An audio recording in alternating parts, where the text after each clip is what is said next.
anything weird about this picture? If you said you see the mark of the beast on top of the building, you are correct. Congratulations. You have just noticed the same thing that I noticed when I was recently doing a video about Robert Johnson. And I kept seeing all these signs at all these old, country stores from the South. And I was like, what's that about? So I looked into it, and it turns out there's a brand called 666 that has been around for over 100 years. The weirdest part is that even though they are listed on Amazon and Walmart, they all say they're out of stock or unavailable. It's almost like they're available, just not in my particular dimensional place. Oh yeah, and I loved this advertisement there with the bull horns, the good old sateen. So when I talk about the Debs, I'm talking about that thing which can infect our minds. It's, you know what it is. But I don't like to personify it as if it's a boogeyman that can come get me. I won't allow that. And I don't like giving quote unquote it the respect of having a name. Anyway, I digress. So who manufactured the 3/6's cold medicine? Monticello Drug Company was founded by Tharp Spencer Roberts, who became a registered pharmacist in December 1898.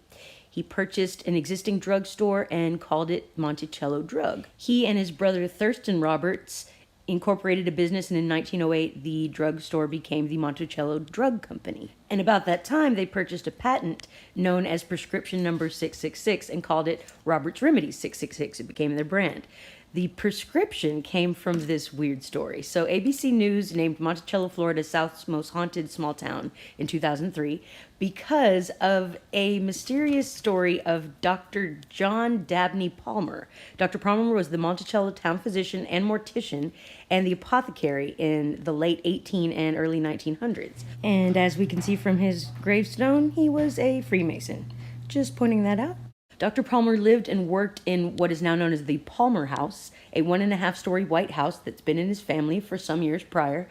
And while he did see his living patients in a small office next door, it was the dead patients that Dr. Palmer welcomed into his home for treatment, quote unquote. So in the upstairs of his home, Dr. Palmer was assisted by a man who was only known by his nickname, which was Poltergeist. Poltergeist would prepare the bodies for burial, and rumor suggests that the good doctor and Poltergeist did more than just embalm the corpses, but actually performed experiments on them. Additionally, Dr. Palmer held a historically well-documented belief that people should be buried with their blood. So he would drain the blood, but he would have Poltergeist dig the grave and pour the blood inside before laying the body to rest. Some suggested this might be some ritual of some kind. One night, the two men got into a heated argument, and what stood between them was a corpse and a container of drained blood. According to legend, in a fit of anger, Poltergeist threw the blood, coating Dr. Palmer and the body and the wall that stood behind the man. This wall remained bloody and stained for the rest of its existence, and any attempt to clean it or paint over it failed.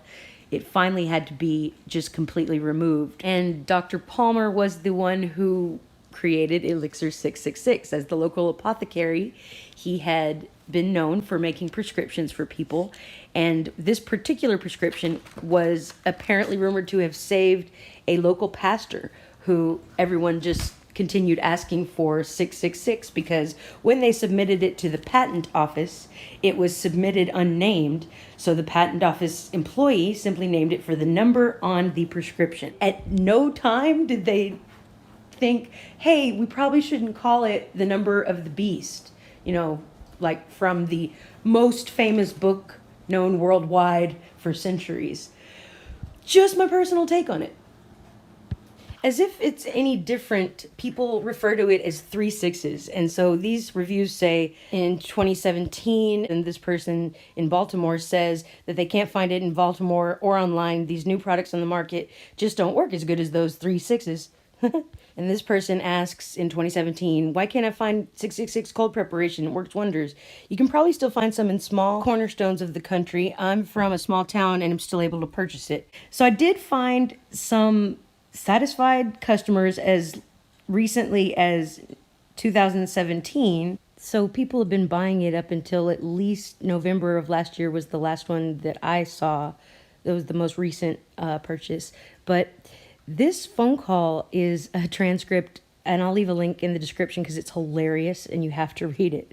But this is a phone call a gentleman made to inquire about the name 666, and the lady told him that that cough syrup shouldn't be on the shelves, and it's outdated, and this is from 1994. So I'm just saying, I get mixed messages about this stuff. But the main point I guess I'm trying to make is that there's no way a product like this would have made it onto the market and continued being successful for well over a century. I'm just saying it's a Mandela effect. And this is a good example of how the Mandela effect works, because it may or may not affect you, but every once in a while it reminds us that our original timeline is unknown. So a woman who visited this Oklahoma Frontier Drugstore Museum, who very much enjoyed her stay there, took these pictures. She says she was the daughter of a pharmacist, and she had never heard of any of these products. As you can see, next to 666 is this satanic brand. Yeah, they went there. That's a real thing. Anyway, she says, I'm attaching pictures of some of them. I don't think we carried them in our pharmacy. Anyone ever taken cold medicine 666? My wife told me that her mother gave it to her when she was a kid. I never heard of it. I thought she was remembering wrong, and it was actually Vicks 66, Vicks 44. But her sisters and cousins all agree with her. Anyone else remember taking it? Worked in a pharmacy between 73 and 78, never heard of 666, and that was Vicks 44. In 2011, this person says you can buy that medicine at an old pharmacy store. A lot of people say that it's disgusting, it's yellow, it coats your throat and tongue. This person says, I could still find it up to 1993 in a store in New Jersey. Southern folks swear by it.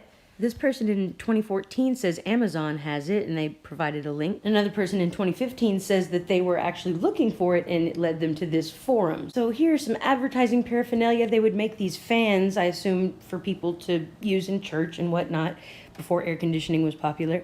And they had these little scenes depicted on them. This one has a little baby reading 666 Christmas carols. This one has Diana, or Artemis, aka Isis, aka Ishtar, Esther, Easter, Sophia, Semiramis, Astarte, Columbia, mother goddess names. That's a whole nother video. The main thing that everyone seemed to love about it was that it had quinine or quinine in it, which it stopped having apparently in the late 80s. There's not a Wikipedia for the Monticello Drug Company or for the 666 brand, so information is sparse. Company had several locations of factories. I don't know what this little floating Debs is in the sky, this fairy thing. Anyway, here's a 1931 clipping from a paper that advertised it for babies. It was advertised heavily in women's magazines, primarily Ebony magazine. In fact, that's the only magazine I could find any constant publications of 666 advertisements, and I thought that was kind of sinister. Also, they played to soldiers. They bragged that they were the strongest medicine and you needed it if you were going to go fight in the war, because you don't want to bring diseases back to the homeland and whatnot. Pretty weird.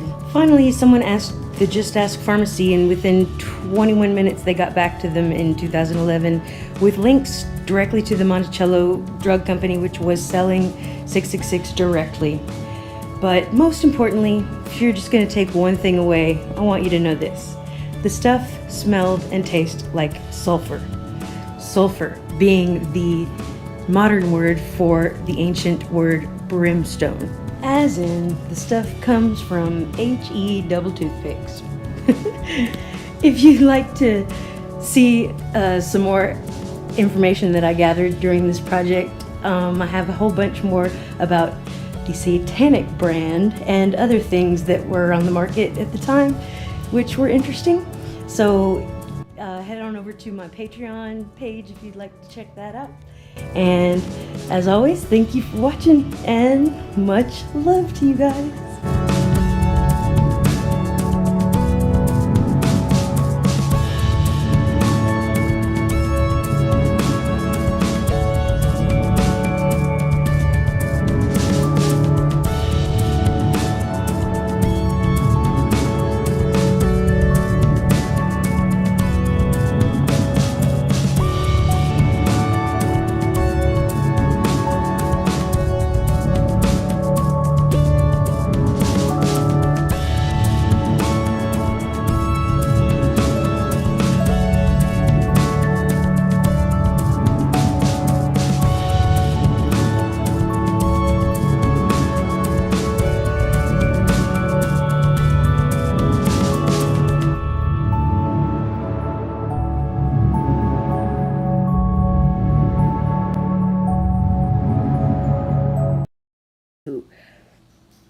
Wanted to also mention this sulfur crystallization. So sulfur is the modern term for brimstone, and I thought it was interesting that the S8 molecule, which kind of looks like a Baphomet to me, but anyway, the S8 molecule does this crystallization process that, well, it reminded me of the Rainbow Mountains, and it's quite beautiful. It also reminds me of descriptions I've read in the past of, well, Lucifer, how he was supposed to be so beautiful. He was like textured as crystals or something.